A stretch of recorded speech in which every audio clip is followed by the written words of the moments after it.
nonsense is that? No spin, no agenda, just the truth. The American people have a right to be angry. Look, stop the BS. 100 months at #1. The O'Reilly Factor. Fox News Channel. Be here. Last night, I told you the story about an American hero, Marcus Lutrell. He took on the Taliban in the deadliest battle in Navy SEAL history, and then he survived. You've heard the phrase, don't mess with Texas. Well, 2 men today are finding out why they should have never messed with this Texan. Take a look. He's one of the bravest men I know. Retired Navy SEAL Marcus Lutrell.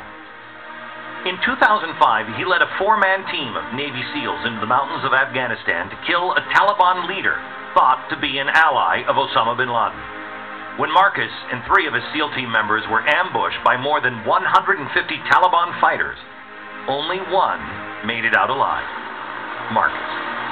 In the rescue mission that followed, 16 special forces, including 8 SEALs, were killed when the helicopter was shot down by the Taliban. It was the largest loss of life in American Navy SEAL history. Terribly injured, Lutrell crawled miles through the mountains, where he was hidden from the Taliban by sympathetic villagers. Finally, the villagers sent word where he could be rescued. Now it seems that some guys have decided to mess with the wrong guy. These 2 men allegedly had been killing dogs in Marcus's Texas community for kicks.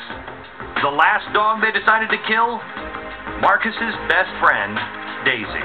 They gave me this dog for rehabilitation, so, it was like it just wasn't like a pet or anything like that. It meant more to me than anything. It stood for my 4 teammates, or all of us were out on the mountain that day that died. Daisy stood for Danny, Axe, Southern Boy, and Yankee. Danny, Axe, Southern Boy, and Yankee Boy. These guys should be thankful that Marcus Lutrell has just left the hospital where they had been tending to wounds he received in that battle. And that Marcus had the restraint that he did when he single-handedly turned them over to Texas Rangers. Well, yesterday I told you that, you have the pictures again, Grash? Yes, ma'am. What are the names of these? I like to call them Dirtbag 1, Dirtbag 2. Michael Edmonds and also Alfonso Hernandez. And Edmonds was the guy that was missing last night, right? That's right, yeah. Okay, thank you. He turned himself in earlier today. Probably a smart thing to do, and they're now getting attorneys to defend their killing. I understand the killing of the dog, and maybe more than just that. I understand that PETA offered a $5,000 reward if anyone would point to Edmonds, who was on the run and had a warrant out for him, and if they caught him and turned him in and it led to his conviction, PETA was going to offer a $5,000 reward. I actually got a lot of mail. I'm going to get to Keith Abloh here in just a second, but I got a lot of mail, and people were like, hey, PETA, there. You know what? I disagree with a lot PETA says, but sometimes they're right. Not very often, but sometimes they're right. And one of them is, we don't kill animals for the love of Pete. And if they want to help find somebody who's torturing or killing animals, I'll stand shoulder to shoulder with them. There's one principle we can unite on. Now with me, psychiatrist and Fox News contributor Dr. Keith Abloh to talk about, what are their names again, Dirtbag 1 and Dirtbag 2? Or is it alleged Dirtbag 1 and Dirtbag 2? Let me go to Keith Abloh. Keith,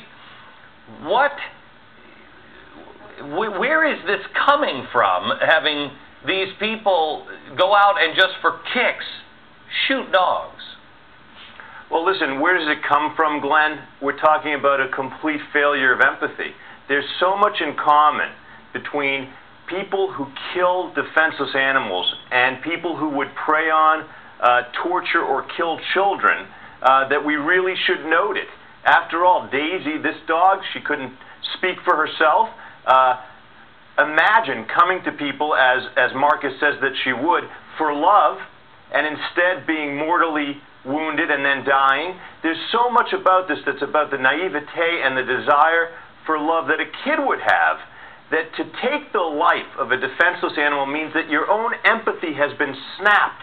And listen, I've sat with rapists and murderers. I'm a forensic psychiatrist. I've testified in their trials. I can tell you that every single time you can find the events in their own lives that crush their inborn empathy, the God-given empathy that we have one for another.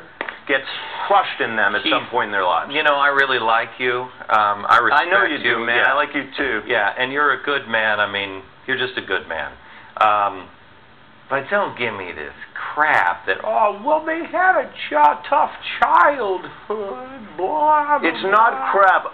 I'm going to tell you, listen, because to think that evil arrives new on the planet when a baby is born isn't what squares with what I've learned in 16 years of meeting with these people.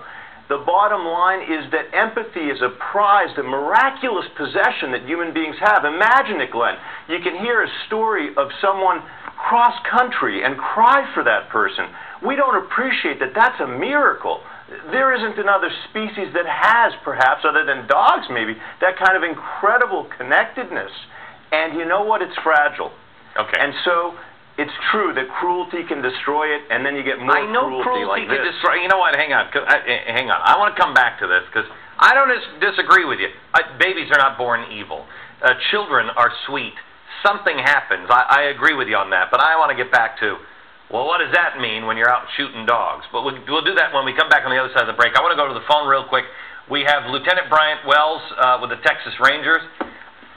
Lieutenant, how are you, sir? I'm doing great, Glenn. How are you? Good. Thank you for all the hard work you Rangers do. I like the Rangers. They don't take any crap off of anybody. Can you tell me, we had, what's his name, all I can think of is Dirtbag 2. We had Michael Edmonds turn himself in today. Is he in your custody or was he released? He's actually been released on bond. Okay. Did he say why he turned himself in, or did he feel... He's now represented by counsel and... Can't say that. And weren't able to talk with him. And he obviously didn't say anything to you guys, that even if he did, you can't say anything, but he is out on his own. That's correct. Okay. How long before this actually goes to the next phase? Do you have any idea? Actually, I don't. I would expect within the next month or so, maybe two, that this will be brought before grand jury, and it'll proceed from there. Okay, and the other guy that is involved, is he in jail or is he out as well? Actually, I believe, I'm not sure. Okay. I haven't checked to see if he's still in custody or not. Okay, that was Alfonso Hernandez. And can you give us any information on any other dogs that they may have been connected to on killing? You know, Glenn, there's still an ongoing investigation, and there were some other dogs that have been killed in the area in the past few weeks, and obviously that's being investigated as we speak. Okay. If anybody has any information on that, have you talked to everybody that you need to, or? Well, we don't know, and again, the investigation is ongoing. So if you have a phone number, do you want to give a phone number? They can contact. Probably the best place to call would be the Walker County Sheriff's Department, and that's 936-435-2400.